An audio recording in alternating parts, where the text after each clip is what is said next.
We train teachers so that they can graduate. We need to train teachers so that they can be parents. You can have the art of teaching, but it takes the heart of teaching to raise a student who will be great.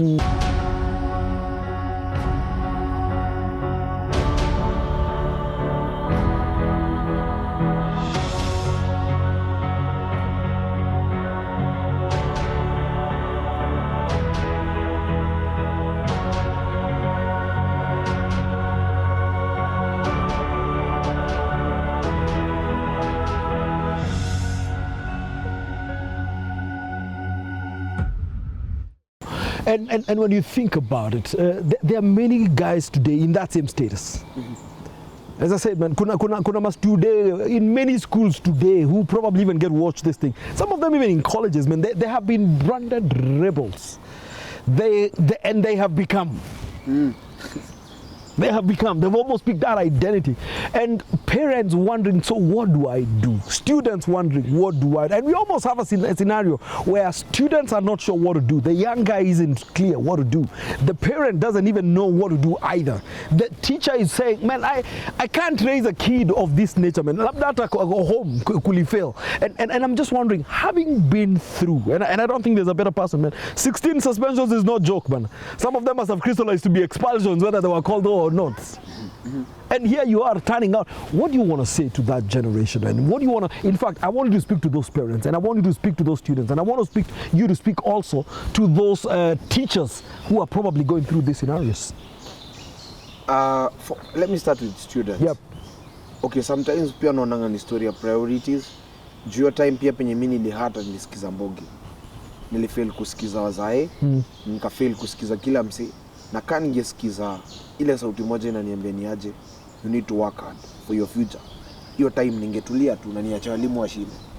So there's a boy Pastor T alikuwa na travel akienda maombi. Akaona mama anakohoa kwa matatu, anakohoa damu. Akamuuliza nini mbaya mama?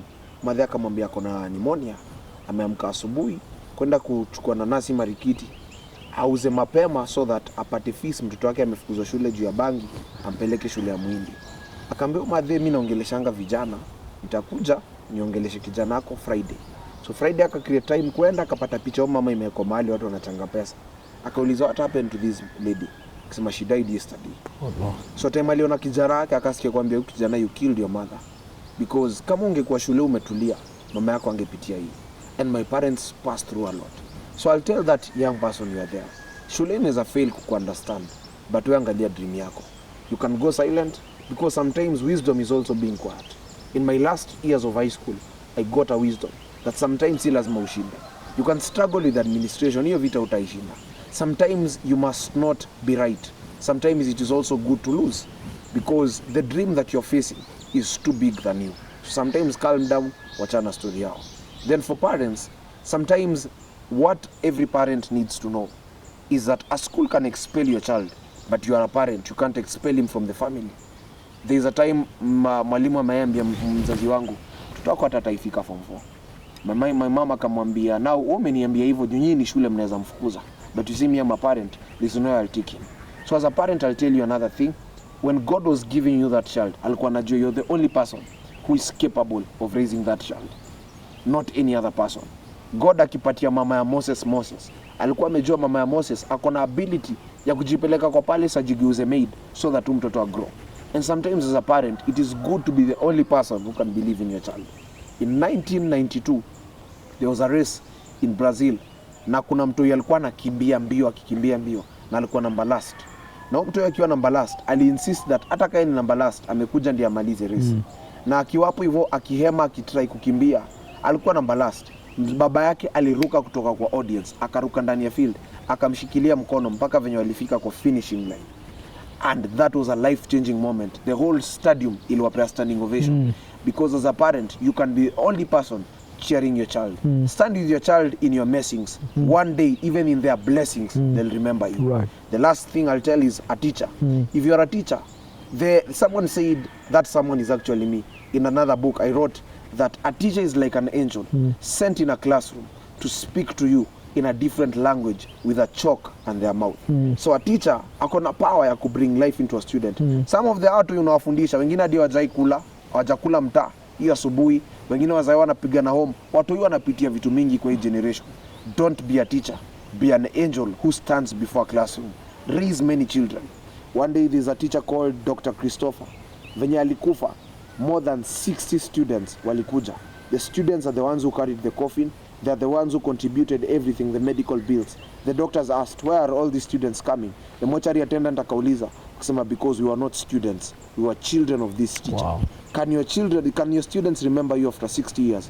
Not because of what you taught them, because the value of a generation is not what you leave for them, but what you leave in them. Inside of them, man. Yes. Wow.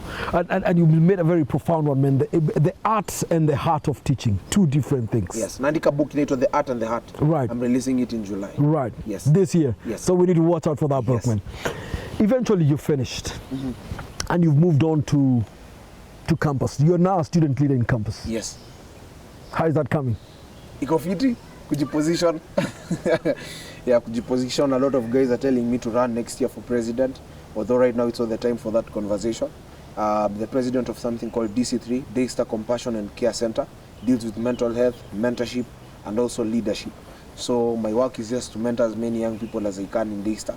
Na kushikilia na tu mkono tu grow na wase. So that's also another different dimension, being mentored by Professor Laba Nairo, the Vice Chancellor.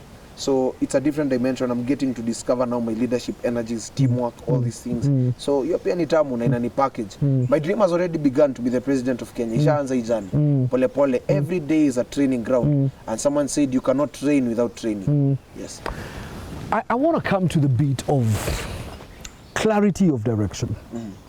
And Bennyhinn, you come through to me as someone very clear on where it is that you want to go.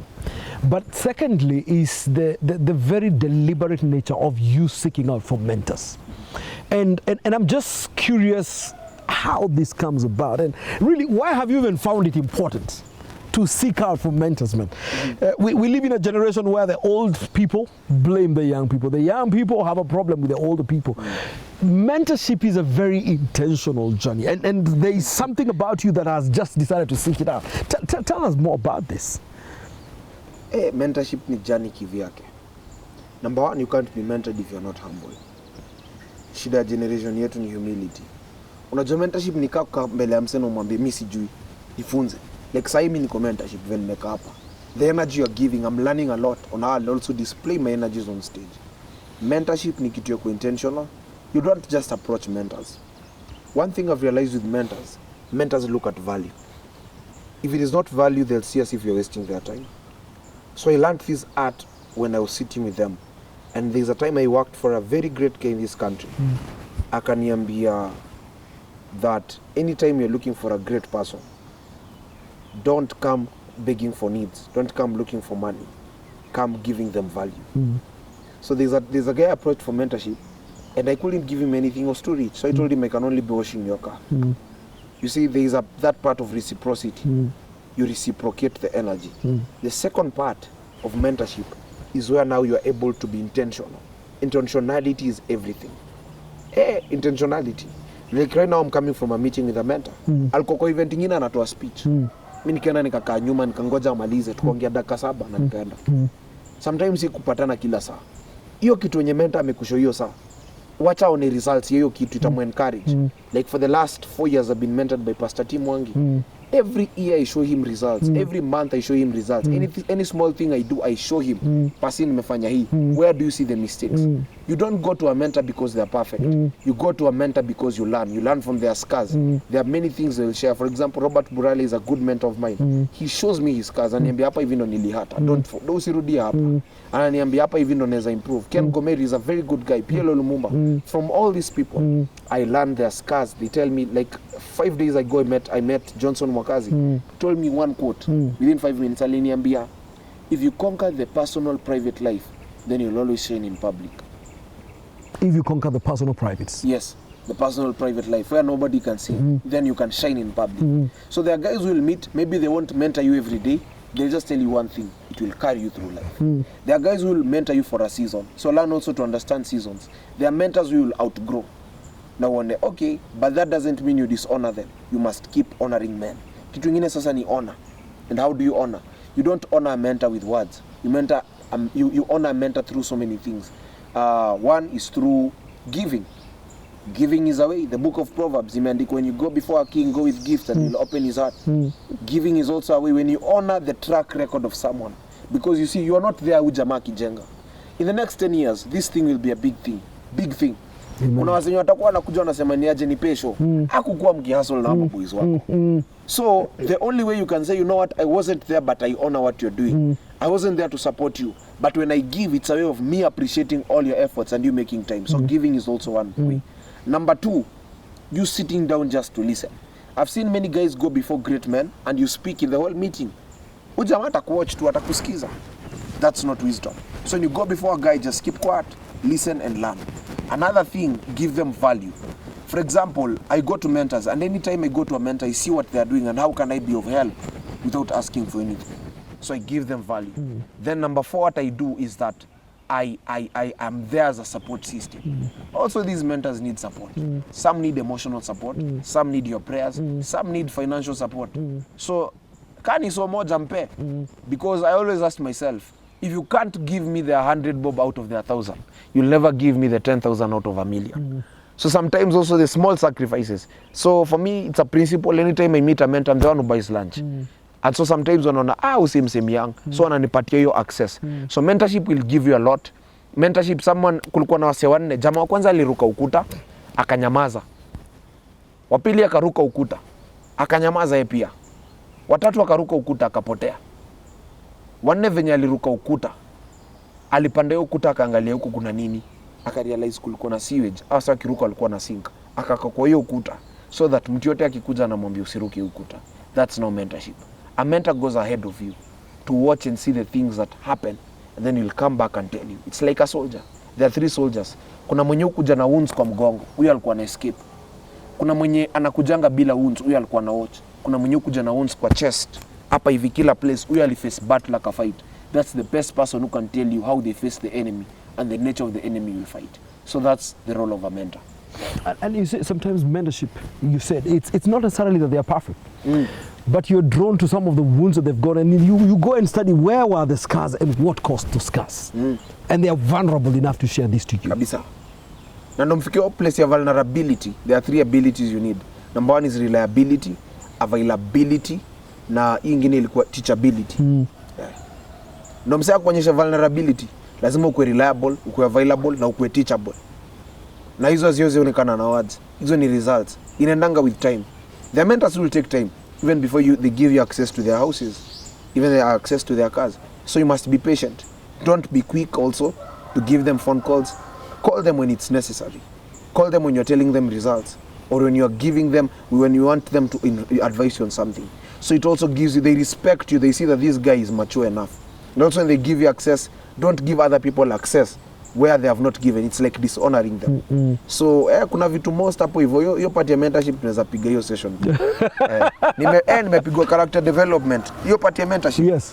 Mazemi, I've learned a lot.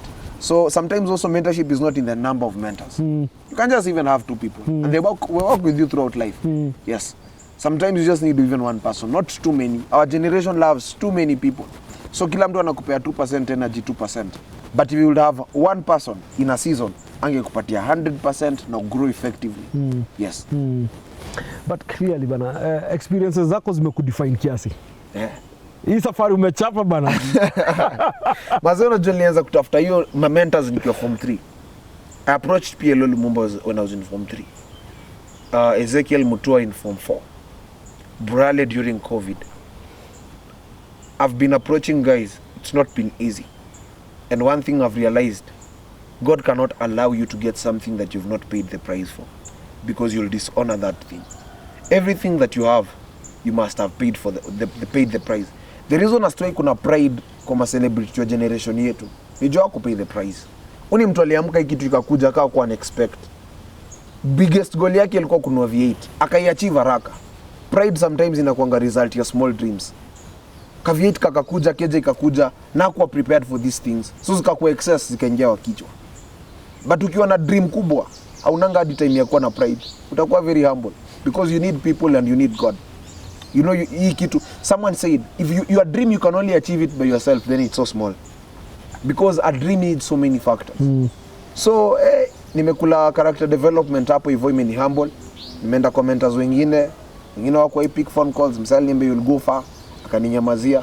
Then later on tukapatana kwa event car speakers, na God akaniambia stay humble, honor them. Nimeenda kuona wase wengine 6 hours, msali akaniweka reception. Nimepigwa character development na wase kadhaa. Kwanza after kuandika book, kwa pelekea wase wa endorse book, msali anakataa. Niambia your book has so many grammatical errors and factual errors, cannot write for you.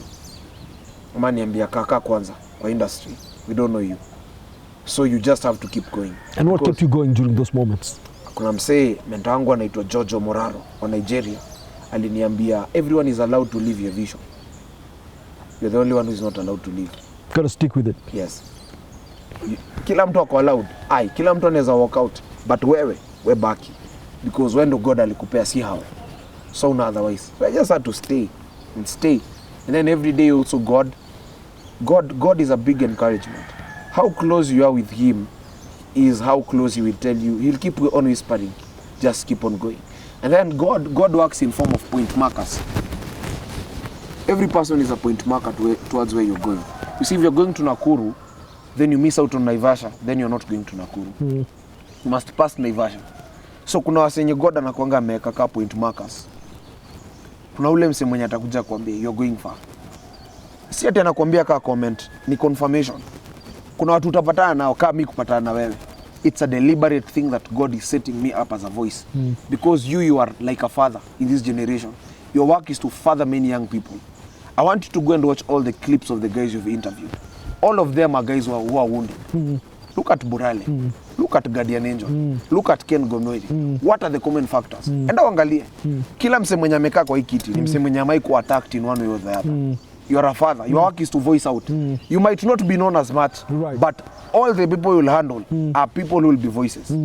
So you are like a womb, you are like a father. So meeting you is a confirmation that I'll be a voice in this generation. So kuna wasenye God anakuanga ameka ka point markers wa kukupoint towards the right destination. It doesn't mean you won't be hurt. Msali sema if you arrive towards your destination without a puncture, then the journey wasn't long enough for you to call it a journey. Journey wasn't long enough for you to call it a journey. Yes. Boss, hizi makwatu unatoa. Unaziangusha kuziangusha. You know, I'm almost sure, Bennyhinn, I mean, there's no way you'd have gone through all of these things and not deal a lot with the young people. That's a future. It's actually both the present and the future. And I wonder, whenever you therefore sit with these young guys, as a man in whom a lot has been invested, because I can almost tell you for a fact, man, every one of your mentors, part of the biggest returns you can give them is not only being great yourself, but raising the next one. We call it paying it forward. All right, you've got to pay it forward, bro. You've got to pay it forward, because today, what can you pay RB, for example? It's not just about you being great, but your greatness also being in raising other people and just passing it forward. And I wonder to myself, every time you deal with these young people, what are the 3 things you see? What is missing, and what must we do differently to raise that generation to become the gold mines that they truly are? Kwanza, hii generation yetu, noma yetu ni moja. Kuna a lot of pain. Unajua kwa hii generation ndo kumekuwa na a lot of single fathers and mothers. Na sisemi kukaa kuna msiote ana watch, maybe you're a single mother, it's not your mistake. But there's a lot of pain.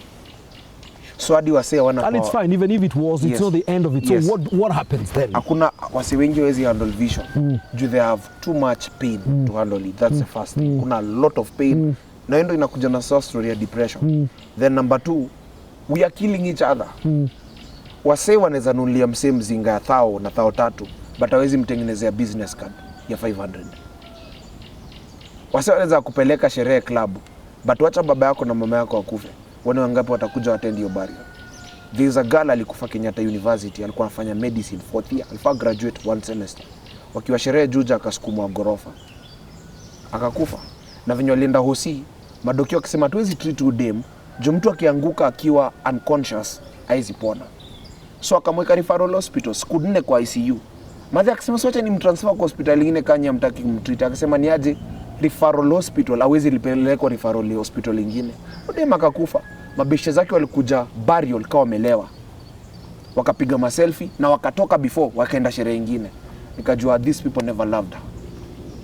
Hii generation tunauana. Msee akihata mmoja anataka sisi wote tukufe pamoja. The third thing kitu ina happen na generation, wasee wa take time ku serve God. Hiki tu lazima ufind God. After kufind God, yeye mwenyewe atakuhelp kufind vision na everything. Hizo ndo vitu tatu tumehata. Story ya pain, story ya wasee kuwa na wasee wapati value, na story ya kufind God. Because when you find God, you find everything in God. I want us to deal with those two things. Pain can be numbing. You can get stuck up in your pain and you're unable to move on. And pain is real, bro. Pain is real. People don't get stuck in it because it is real. And I just want to hear your thoughts, man. Then how do I move past that pain? Deal with it and confront it in a manner that allows me to give myself the opportunity to leap forward. Now, kuna 3 stages of pain. Everyone is either getting into pain, going through pain, or going out of pain. And there are 4 types of pain. Kuna consequential pain. Ini pain inakujanga out of your own consequences. The situational pain, the pain that comes out of situations. Umezaliwa, mzaya mededi, kesho yake mguu inafaikatwe, situational pain. There's also the pain that comes out of discipleship. Walk na God, iko na wounds zake, church wounds. There are many things that will happen. Then there's inflicted pain. Ini pain inaletwa na wasee wenye wanakupiga pains, mabeshte, relationship, nini. Hizo ni pains zenyewe zinakama. And when it comes to pain, a psychologist can only speak to your mind, but a psychologist can never get to your heart. Na Bible inasemaje? John chapter 10 verse 10 inasema, the enemy came to destroy, but I came so that you can have life and life in abundance. The only solution to pain ni life. Wasee waendangi klabu juu ya kukata mzinga. Kani hivyo kila mtu angekuwa anakaa kwa nyumba yake ananua mzinga anakata. Wasee wanaendanga klabu juu ni social gathering, yenye watu watapiga kelele, mkate, mcheke, usahau shida zako, then urudi kijani, you face the same problems. So I think pain iko na part where you just need to leave them to God. You just let go and let God. Kuna hiyo part ya pain yenye God pekee anaweza handle.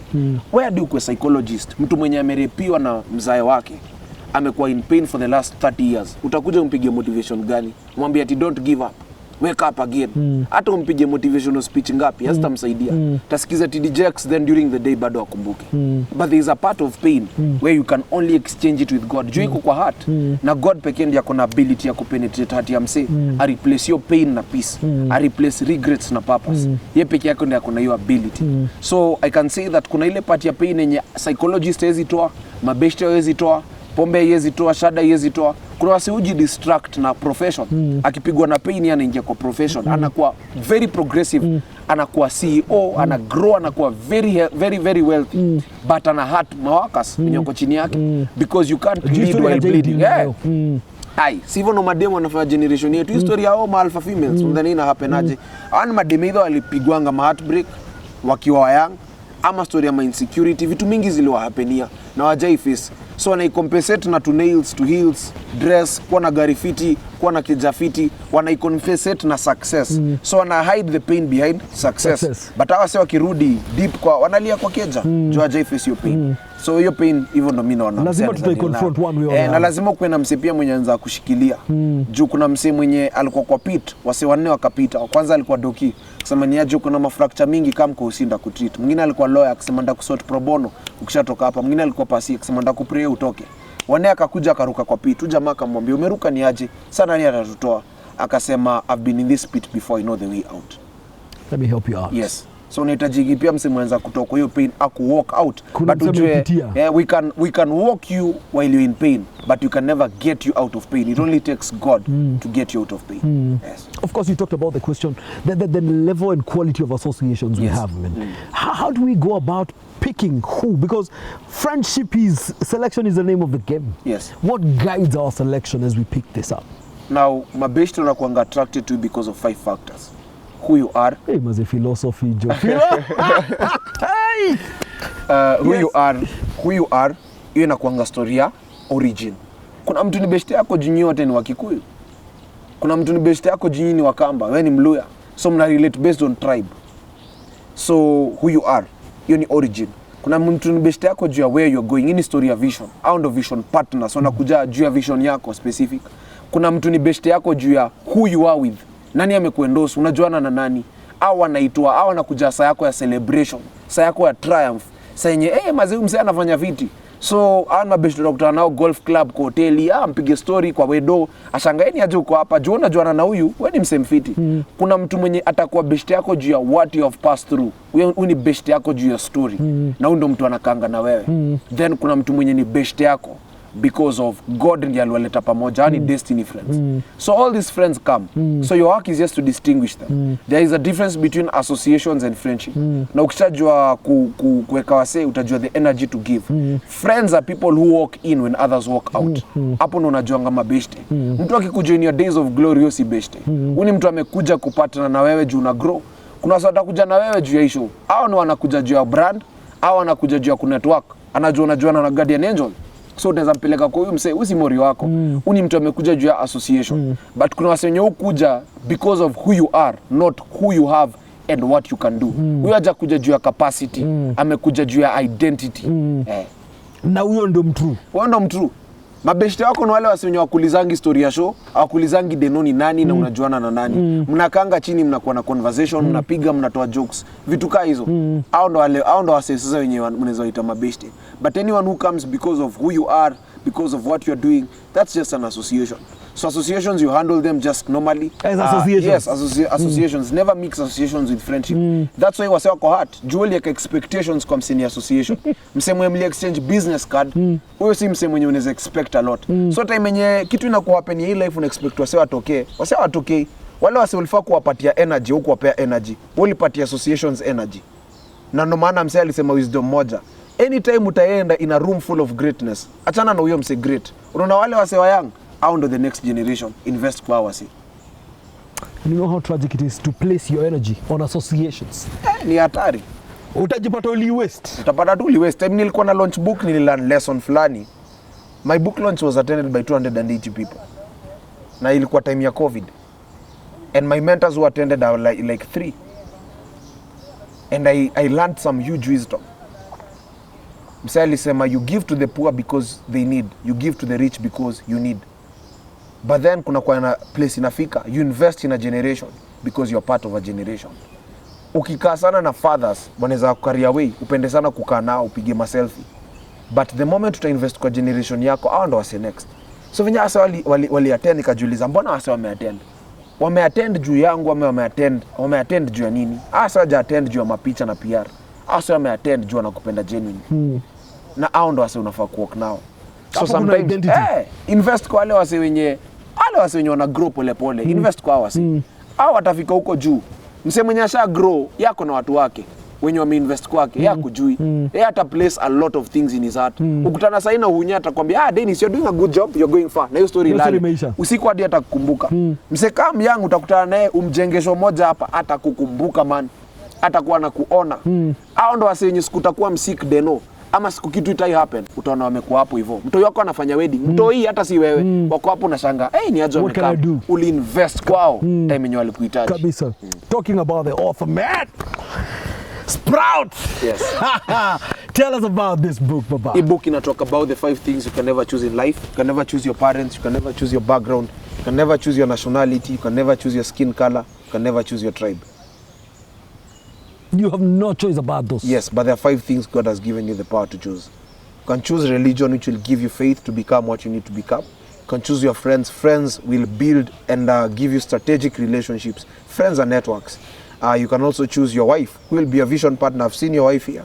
Anakupea psych. Amekuwa hapa na smile ukipiga energy. That's what you need. Kabisa. Sometimes you don't need people who came because of things, but you see, money is trees.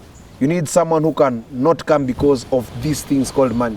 You need someone who can give you life and give you the moments that cannot be bought. And also something else God has given us the power to choose is career. You have that choice. Career will help you to propel to your vision. Then the 5th thing God has given us the power to choose. Nimesema nini? Friends, religion, lifestyle. Yes. Lifestyle uta decide kama utafikia kitu yako ama hapana. Lifestyle imebeba choices. Yes. Wow. Inspiration ilikuwa gani hapa? Kwa hii book, ini after high school. After high school now, the story of high school and everything, I discovered that I just decided to go above the limitations. Na nika decide ni aje kitu naiendea. So I just wanted to communicate to my generation because I wrote this book at the age of 16 and launched it at 19. Message ilikuwa moja, hii kitu mnaweza do. Si lazima ukue 40 ama 35. Hakuna timetable.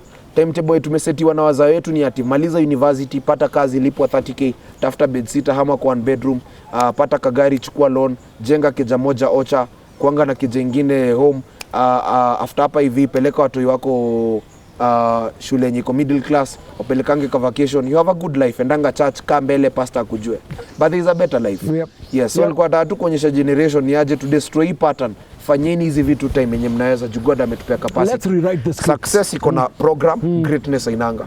That's why David alikuwa great at the age of 16, Daniel akakuwa governor at the age of 30, Joseph at the age of 30, Jesus at the age of 12. So success iko na program. 4 years in high school, 8 years primary, 4 years university, but greatness inanga program.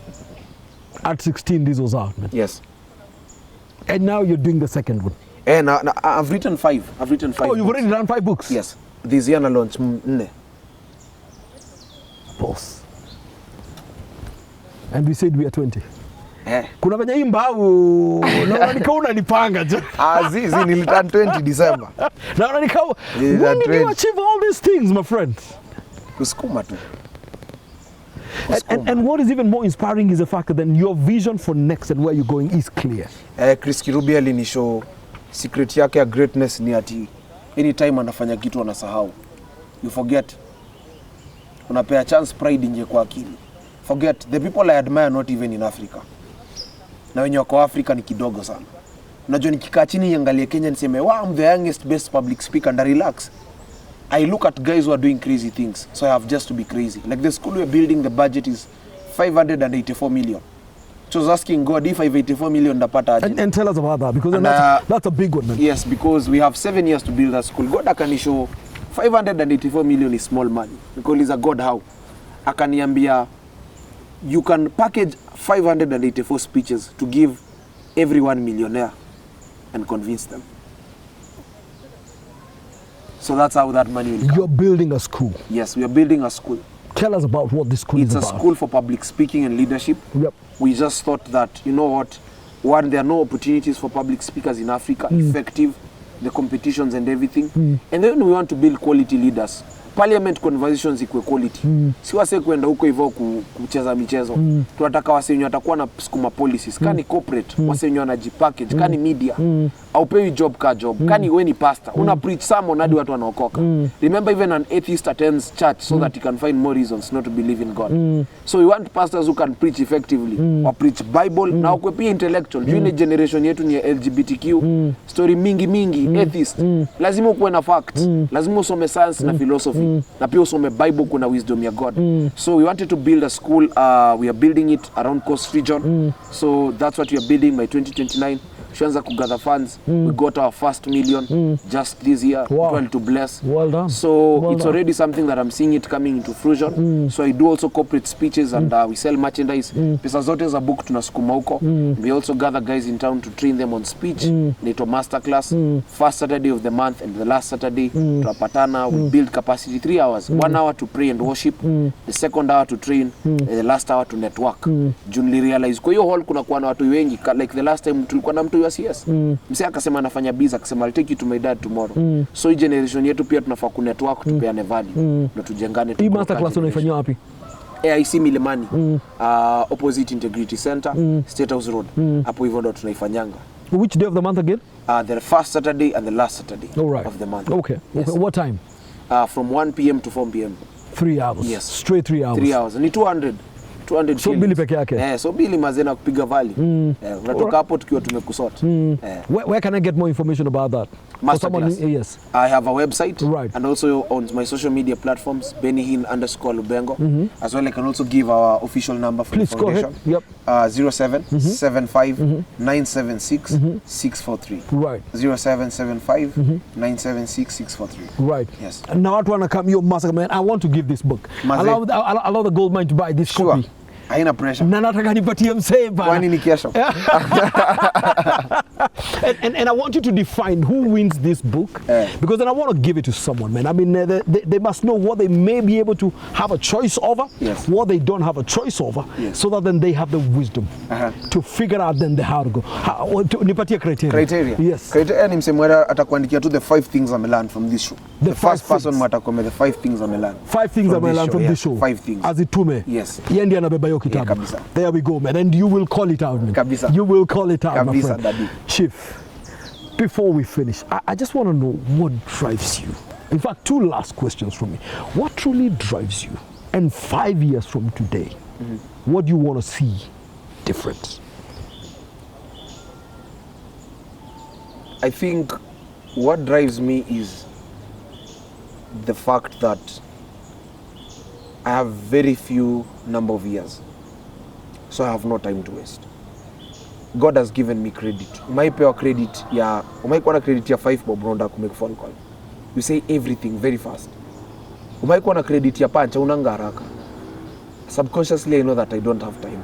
I know that God has given me all this. I don't have anything. So I'm totally sold out. Kesho nenda mission, Parklands boys. I've been doing these missions. We go to missions, we are not given anything. But we keep on doing it. So whatever makes me to be totally sold out is that the Bible says God is looking for that good and faithful servant. I want to be that servant. So I'm totally sold out. These are all things that we have belong to Him. So the fact that I know I own nothing, I'll keep on doing it. Whether I'm gaining, whether I'm not seeing results, I'll keep on doing it. The last thing is that I've already seen the impact of what I've been able to do. You can never you can never beat down a man who has seen results. People can argue with your methods, but they can never argue with the results. I've already seen results, so they also keep me going. It can't be a lie that 400 people. I started Masterclass. The first time it had 100, the other time 200. All of a sudden now we are almost gathering 400 people. So already, this is someone that is convinced what I'm doing, I'm on the right track. So that's also something that I have people. Man, they know people believe in me. People have invested in me big time. The one who gave me this book gave me 120,000 to publish. Not my money. She doesn't even know me. She just saw me in church giving a speech. Right. People have invested in me. Right. I can't let them down. In the next 5 years where I want to be, I want to have built capacity to be one of the best speakers in Africa. I want to have affected the continent. Not only in terms of speaking, I want to see souls for Jesus. Ndaka nione generation imesurrender kwa God. And I also want to see quality auditors in different spheres. To me, I will have achieved. I can't let you go without saying this, Benny. When I was a first year in campus, I wish I was half what I see in you. I'm still processing the thought that then I've been talking to a first year student in campus who left high school which year? Last year. Last year you're in 4th form. And now you're a first year. Speaking the way you speak. Nothing gives me greater hope for this nation and the continent than to see people like yourself. Clear in purpose. Resolute about where you want to go. Seeking knowledge, seeking mentorship, seeking quality hands to hold you. But I'm also absolutely inspired by the fact that then you make a decision to go back and water many others and raise them up to become the greatest versions of yourself. No doubt, man, a candle never loses its light by lighting others. And the fact that you make a conscious decision just to do this says to every naysayer that there is hope. Tomorrow is greater, is looking better, because we have the Bennyhinn Walubengos of this world that have decided not to be mediocre, not to be average, but to become everything they were destined to be. And Bennyhinn, man, I feel confident about tomorrow because of the quality of men that you have chosen to be. Go be all that you're meant to be. Make that difference, make that impact, carry many others with you. Amen. I feel truly proud and thank you so much, bro. Man, you've inspired me. A first year university student? That's right. No could get your money. Folks, man, I want to let you know there is hope for this next generation. Our guest, as he said it, has been through 7 schools, suspended 16 times. Sometimes we give up too early and too quick. We are part of a journey and part of a process. And to that parent, man, watching us today, you're asking, man, my kid has been suspended. I don't know what to do. Bennyhinn, Walubengo might just be a good connection for you just to hang out with, because there is hope. Now, he's become the voice that speaks to those same kind of kids that we are almost giving up on. And I just want to say that there is hope for the next generation, because we've got some of them that have decided, I won't quit, I won't give up, and I'm going to light many candles out there, man. Bennyhinn is making his impact in generations. And I want to, as I said at the beginning, man, he is here by public demand. A man making big impact, big contributions, and having had gone through challenging moments before. Challenging moments don't bring you to the end of it. I pray that every challenge you go through increases your resolve to become the greatest version of yourself. And as we say at the Goldmine show, man, we see greatness inside of you. Suspended 16 times, but greatness. Gone through 7 schools, but greatness. Misunderstood in growing up, but still greatness lay in the inside of this great, amazing young man. Man, I've been sitting here looking for the first year student in campus. I'm still coming to terms with that one, man. And that's what the story is all about, man. I want to encourage you and remind you that you are a gold mine no matter what. And if you can just stand up and agree and have the conviction about it, and determined to change your destiny, and determined to give yourself a chance, man, you might be the next Bennyhinn that is sitting right here and giving his story of impact, of greatness, and the vision up ahead. Don't you ever quit on yourself. Keep believing in your greatness. You are a gold mine, and we will never tire to say this. And then I want to say to all of you, continue working the greatness inside of you, being all that you're meant to be, because you're a great man. Man, we want to invite you to keep following us on the Goldmine Show. Subscribe it on YouTube. Follow us on Facebook, follow us on Instagram. Keep sharing this story, and let's continue igniting a great community of individuals and a community that believes in the greatness inside of us. Until next time, I want to say thank you to Bennyhinn, and I want to say to you, keep working the greatness that you truly are. Until next time, God bless you, and see you on the next one. In the meantime, keep working your greatness. God bless.